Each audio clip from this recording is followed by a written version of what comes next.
সর্বশ্রেষ্ঠ হচ্ছে কোরআন। প্রিয় ভাই সব, সেজন্য আল্লাহ বলছেন আনন্দ করো। এই আনন্দ আমরা করে থাকি।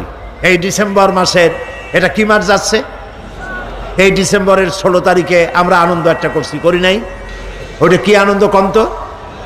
বিজয়ের আনন্দ। পৃথিবীর প্রত্যেকটি দেশ তাদের স্বাধীনতার আনন্দ করে, আমরাও একটি স্বাধীনতার আনন্দ করি। তবে আমাদের দেশের মানুষের দুইবার স্বাধীনতা অর্জনের অভিজ্ঞতা আছে, একবার ব্রিটিশ থেকে আর একবার পাকিস্তানের শোষণ নির্যাতন থেকে। দুবার আমরা স্বাধীন হলাম, তাই আমরা আনন্দ করি। এই আনন্দ পৃথিবীতে আমরা শুধু করি না, ভারতও করে। এই আনন্দ সৌদি আরব করে, কুয়েত করে, কাতার করে, ইউরোপ করে, আমেরিকা করে।